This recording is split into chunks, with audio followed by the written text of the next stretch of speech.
Hey, how's it going guys, and thanks for clicking on this video. I'm really excited today to be presenting to you on this collaboration video. Obviously, I'm not Jason, this isn't Jadren Aquatics. I don't quite have the dulcet tones that he does, but we'll do our best today. But my name's Blake. I have a channel called Blake's Aquatics, and I'm a fish keeper down in the Melbourne area of Australia. And what I've been doing is reaching out to my favorite channels that I think are brilliant community-minded people, have a wealth of knowledge and those sorts of things. And I've been doing swap over videos with them where I do a top 10 or a top 5, they do a top 10 or a top 5, and vice versa. We put it on each other's channels and we all get to see some new faces and do all those fun things. So hopefully you enjoyed this video today. Let's roll the intro and jump straight into it.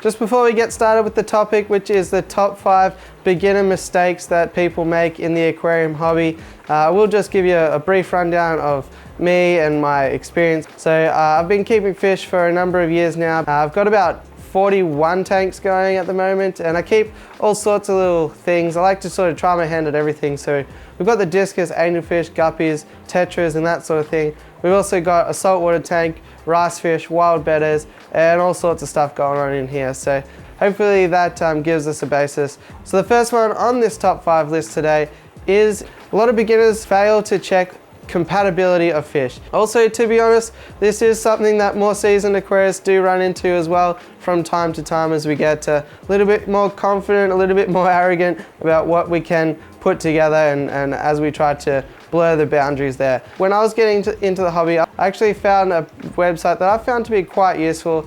The website is actually AQ Advisor. I'll have a link somewhere around about here. And I think it's a really great website for everyone involved in the aquarium hobby. It'll compare things like tank parameters, it will compare temperaments, maximum size, and all those sorts of things, and spit out basically a recommendation as to why or why not you should go ahead with that pairing. So I think it's really great. It has metric and imperial units, so it's kind of a worldwide thing, and just found it to be a really handy tool. Other than that, be sure to ask lots of questions. Don't necessarily rely on the information of somebody trying to sell you something. Like if they've got the net in their hand and they're trying to catch out an Oscar to put in your neon tetra tank, you know, it's possible that maybe they'll tell you that it will work when really it's a high likelihood of not working. So number 1 on the list was keeping an eye on the compatibility of the fish that you desire. Number 2 on the list that I want to say is a common mistake that beginners make is actually the tank size. And we're not going to talk about what size tank, you know, an Oscar should go in, or what size tank a neon tetra should go in, because that's a whole nother debate in itself. But what I want to specifically zone in on today is actually trying to save money on the tank and then going for a smaller size. So in the beginning especially, I think it is critical to get the largest tank that you can comfortably fit in the space. What this is going to be is a lot more forgiving on water conditions. So if you have ammonia buildup in a half-gallon bowl versus a 150-gallon tank, it's going to give you a lot more buffer to realize what's happening and correct the issue before you've got upside down fish in your tank.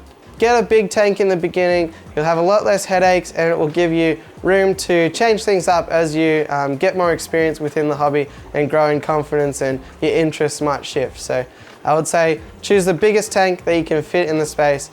Tank size, number 2 on the list. Number 3 on my list is going it alone. And what I mean by that is a lot of people I find are tentative to ask questions when it comes to the aquarium hobby. I guess there's a perception there that it's easy, that all you have to do is throw a goldfish in a bowl, bit of rainbow gravel on the bottom, and off you go, and then you just replace that every month or so, and that's how fish keeping works. So why bother asking questions when it's really, really wrong? We're in the internet age these days. There's plenty of Facebook groups, there's forums, there's this fantastic YouTube community that we exist within, and I've found it to be one of the most supportive there is.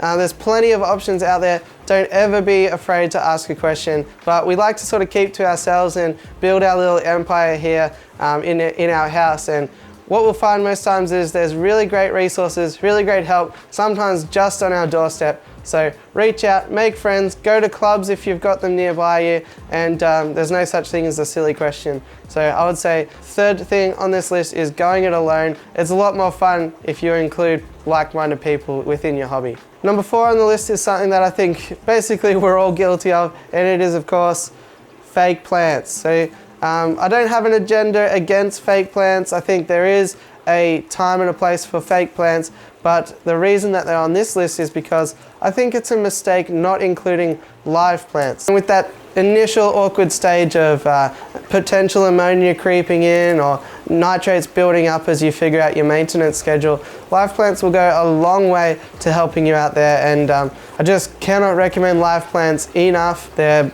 imperative to having a successfully balanced tank in the long term. So I would always recommend to any beginner live plants. Some great options I've found are things like pearlweed, frogbit, Limnophila sessifolia, Hygrophila polysperma, and there's plenty more where that came from. All of those are great for beginners, and you know, Java fern is another great option as well. But Java fern and Anubias I would recommend less so, because whilst they are very hardy, they're slow growers, so they're not going to help you as much with that nutrient export that I'm really trying to highlight on this point here. So for number 4, I would say lack of live plants or potentially choosing fake plants as an alternative. And lucky last, number 5 on the list is of course something that we've probably all done as well, and I'm guilty of it on occasion: adding fish too fast. We all get really excited in the fish store, especially if you go into a new fish store or one that is a bit further away than you used to, and you find that there's all these rare and wonderful fish that you don't come across normally. You need them all immediately, and then you just throw them in your tank, and the tank, just the bacteria colony can't keep up, and you have an eventual crash. Being a bit more experienced in the hobby, we know how to deal with that. We know about things like the nitrogen cycle. People sadly go into a pet store, pick out a tank. The worker sometimes says, just fill it up with water and let it sit for 4 weeks, and then you can come and add whatever you like. It's simply not true, and it's headed for a recipe for disaster there. So number 5, adding fish too fast is a really common mistake that beginners make. So hopefully you enjoyed this video. Hopefully you found it to be insightful. If you got any friends looking to start up into the hobby, maybe you could consider sharing this video with them, or giving it a like and a subscribe for Jadren down below. I'm really interested to see the 5 mistakes that he has come up with. So if you want to check that out, there'll be a link down in the description below, or potentially as a pinned comment, and you can head over to my channel and check out the video that Jadren has done on this topic. Other than that, thanks for having me, guys. Really appreciate you sticking around, especially if you made it this far into the video. Hope to see you in the future, and enjoy the rest of your day.